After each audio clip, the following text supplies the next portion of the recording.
DH Deck Building. I am your host, Demo, and Warhammer 40K really likes Battlecruiser magic. What do I mean by that? Well, Battlecruiser magic is sort of what Commander was really for the longest time. It was a place where you could play those big splashy cards that you really didn't see any play in other formats. Really expensive, but also really fun and with a really powerful effect, obviously. A lot of cards that were considered to be unplayable in other formats were playable in Commander because you played this long casual game where you could easily get to 7, 8, 9 mana no problem. And when I was going through the cards from Warhammer 40K to find the best ones for the Commander format, I just seemed to come across a whole bunch that were these big splashy cards that I don't know if I would necessarily call them the best. They certainly have the best outcome when you get them on the table or when you cast them. The more I look at these Warhammer 40K cards, the more they really grow on me. This set really leans towards combat a lot, which,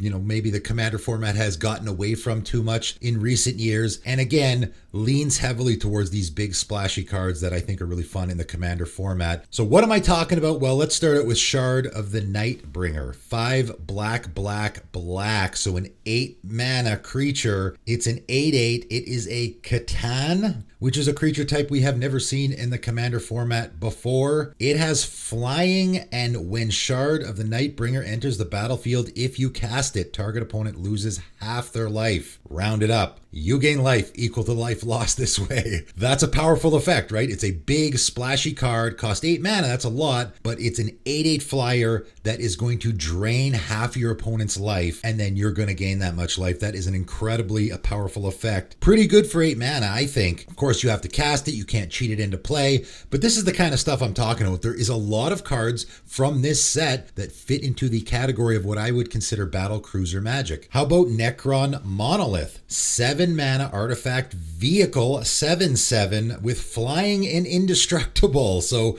we have a 7/7 flying indestructible vehicle. There's something we haven't seen before. Might fit nicely into a lot of those vehicle decks. Has crew 4, but also when Necron Monolith attacks, mill 3 cards for each creature card milled this way. Create a 2/2 black Necron warrior artifact creature token. So you're also getting a payoff from attacking. It's milling, so I don't know if maybe this fits in a mill theme. Costs 7 mana, right? Maybe the mill theme fits with the recursion theme, so you can cheat this into play somehow. It's not a creature, it's an artifact vehicle, so cheating it into play might be difficult. Certainly has that very battlecruisery type of feel to it. It's a 7/7 flying indestructible creature, right? If you can crew it, which crew 4 is not that difficult, and then on top of it, you get that payoff. Pretty great card, I think. How about Bloodthirster? 5 and a red demon, 6/6. Flying and trample. Whenever Bloodthirster deals combat damage to a player, untap it. After this combat phase, there is an additional combat phase. That seems pretty good. Bloodthirster can't attack a player. It has already attacked this turn. Okay, well, we've sort of seen that scenario before, except the wording here is very particular. Bloodthirster can't attack a player it already attacked this turn, but it can attack another player. And of course, in the Commander format, we typically are going to have 3 opponents. So this can be 4 combats every single turn, right? This guy's got flying and trample. It's pretty easy for him to get in for damage. So I can attack one of my opponents. My Bloodthirster gets in for combat damage. I untap it, and then I get an additional combat phase. And then the next combat, I can't attack that player, but I can attack another opponent,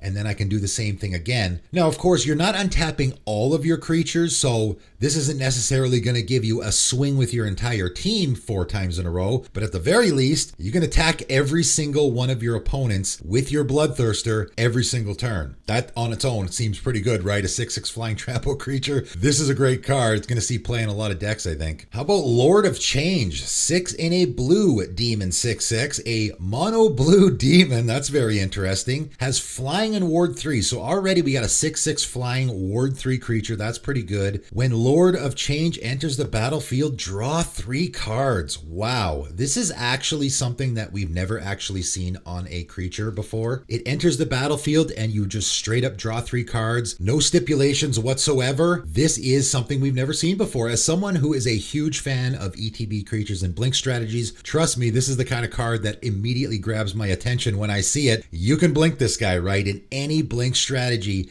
it's going to be fantastic. I will likely be throwing this guy into my Tishana deck. 7 mana is a lot, but a 6/6 flying ward 3 creature that draws you 3 cards, if you can manage to get it into play a couple of times, that is definitely worth it in my opinion. Next up, Shards of the Void Dragon. 4 black, black, black. Again, the Catan creature type. It's a 7/7, has flying, so we already got a big flyer. When Shard of the Void Dragon attacks, each opponent sacrifices a non-land permanent. That's pretty good in the Commander format, right? But then on top of that, whenever an artifact is put into a graveyard from the battlefield or is put into exile from the battlefield, put 2 +1/+1 counters on Shard of the Void Dragon. This is any artifact from any player. It doesn't have to be you, right? And yes, this includes tokens. Anyone sacrificing those treasure tokens will put 2 +1/+1 counters on this creature. That's incredible, right? This guy's going to get massive really, really quickly, and it's a flyer. 7 mana is a lot, but wow, the payoff you're getting for this,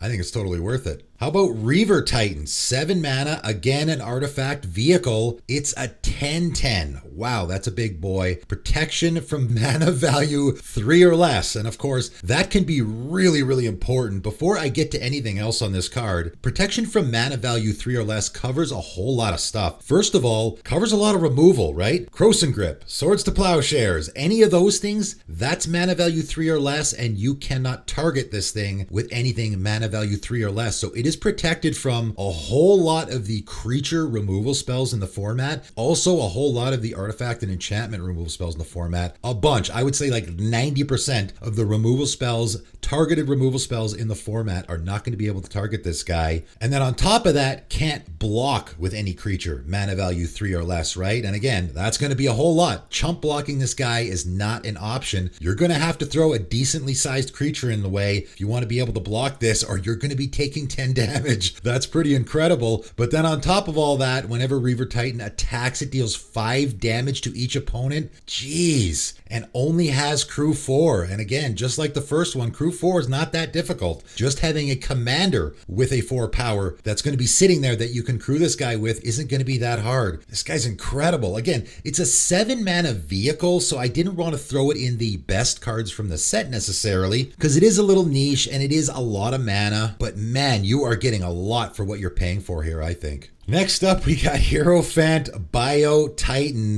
This is an expensive one, 10 green, but it is a 12/12 Tyrannid and also has, as an additional cost to cast this spell, you may remove any number of +1/+1 counters from among creatures you control. This spell costs 2 less to cast for each counter removed this way. And I almost didn't put this in this group, even though it's 12 mana. It's likely you're never going to pay that. It is a Vigilance Reach Ward 2 creature and can't be blocked by creatures with power 2 or less. And of course, it's a 12/12, and all of that playing into itself is fantastic. This really is Battlecruiser magic. Just this big, fantastic creature. I guess it fits in a +1/+1 counter theme, so you could throw this in any deck where you're doing +1/+1 counters anyway, because you just get this guy out a lot cheaper. You could put it in any deck where maybe even just your commander is putting +1/+1 counters on itself. So this actually does go in a lot of decks. Like I said, I was almost going to put it on my best list rather than just this one, but I just love it because it has that very old school Battlecruiser magic feel. And the Vigilance and the Reach really play into each other here, because I have a 12/12 creature sitting on the board that I can attack with every single turn. My opponents, again, can't just throw some 1/1 Sapperling creature token in the way. They got to actually block it with something significant, because it can't be blocked by creatures with power 2 or less. Because it has Vigilance, it is untapped, so I can use it as a fantastic blocker as well. And because it has Reach, I can block creatures with flying. So this guy's just going to sit on the board, attack my opponents every single turn,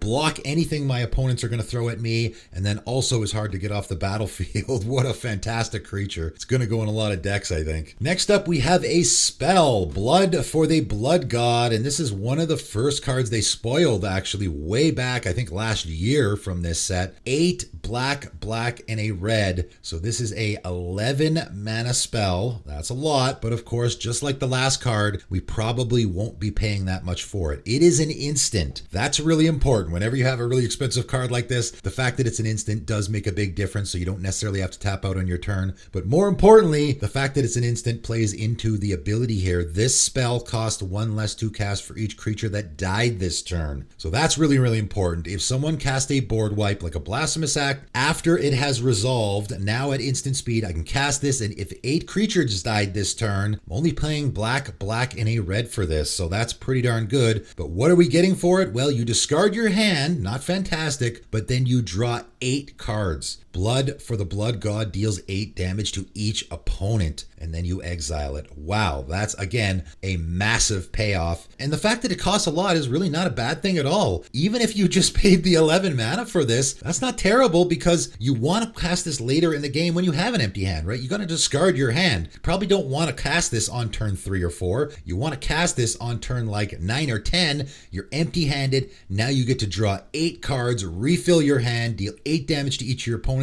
You might even end up killing one of your opponents late in the game with this guy, and then you untap on your turn, you got a full grip, and you're ready to go to town again. Fantastic card. I don't know if this necessarily fits in any specific strategy, but it certainly could fit in any black and red deck, and I think it's going to be great for you. Really great card. Again, I didn't want to put this in my best list necessarily because it is expensive. It's also a little niche. How much play is this actually going to see? I'm not too sure. I think it's pretty great. And I'm going to end off with Out of the Tombs, 2 and a black enchantment. And so you look at this and you're like, oh, it's a 3-mana enchantment. That's not Battlecruiser magic, is it? No, not really, but it is doing a very powerful, very specific effect. And I wanted to talk about this card because it is very interesting, and I definitely didn't think it fit in the best category because it is very niche and specific in what it's doing. So at the beginning of your upkeep, put 2 Eon counters on Out of the Tombs, then mill cards equal the number of Eon counters on it. So fits in a self-mill strategy, I guess, but you are going to be milling a lot, right? You're going to put 2 counters on this, then mill 2 cards on the next turn. You're going to put 4 counters on it, mill 4 cards. This is going to get out of hand really fast. Obviously, you are going to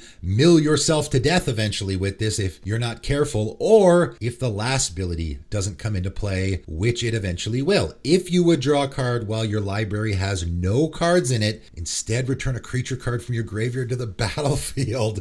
If you can't, you lose the game. So this is just such a powerful, incredible effect. That's why I included it on this list. It's a card that you can't just chuck it in any deck, right? I mean, I guess you could. The danger here, of course, I mean, there's a lot of danger. The first thing is, if you would draw a card while you have no cards in your library, normally you would lose the game. But with this in play, instead, right, this is a replacement effect. It's going to return a card from your graveyard to the battlefield, which is great. Obviously, if you're milling yourself like crazy, you're going to have lots of creatures in your graveyard. If you can't, you lose the game though. So if somebody Bajuka bogs you, you're done for. I'm not sure how you get out of that situation. Possibly you could discard some stuff into your graveyard to save your life. Still though, you're not going to survive long. Also, if someone destroys your Out of the Tombs, this enchantment, you're also screwed, right? Because now you have no cards in your library, and as soon as you go to draw a card, there is no replacement effect to save your life, and you're just going to lose the game that way. So there is a lot of hoops to jump through here. It is a super dangerous card for sure. It would fit absolutely fantastically in my Egon deck that I made so long ago. The most death-defying deck ever made. A really interesting strategy I had there. Go check that deck tech out if you want, where I did something like this. And that's why I like cards like this. This is the kind of card that you can build your entire deck around, right? And you don't have to play it right away. You can let the game go for a while. You can self-mill yourself. Just have this in your hand. And when you get to a point where you think you're comfortable, you can slap this down and start going to town. And if you would draw a card, you're going to get a big creature out of your graveyard instead and put it directly onto the battlefield. That's why I think this fits in that Battlecruiser sort of theme, right? Because you're probably going to be getting a lot of creatures off of this list and putting them directly onto the battlefield. And remember, this is not just I draw a card on my draw step. This is anything that draws me a card, right? I cast a Knight's Whisper. Now I'm going to take 2 creatures from my graveyard and put them directly onto the battlefield. That seems pretty darn good. Really a fun, interesting card. Again, it is very niche, but I think you could probably build your entire deck around this card, which is why I wanted to include it on this list. Some really fun, interesting cards. Again, I had to make a video just about a lot of these cards because I was looking at them and I'm like, oh, these cards are not necessarily the best from the set. I don't know if they're going to see a ton of play, but they are super fun, and they really play into that old school commander mentality of Battlecruiser magic. I'm casting these big splashy spells that are having a big effect. They're probably going to sit in my hand for a while, but when they come down, I am getting some fantastic payoff from them. I just felt I really needed to make a video talking about some of these cards. And again, when I get to my actual best from the set, and there is going to be a lot, I actually will probably end up doing a top 20 from this set because there's a ton of great commander cards here. A lot of people might say, hey, well, where's this card? Where's that card? So I wanted to do this video first to sort of include these cards, give them a mention because they are really great in the commander format before I moved on to that list. But that is all. Let me know what you think of these cards in the comments below. There's some super fun ones here that are definitely going to see play in the format. But that is it for today, and thanks for tuning in.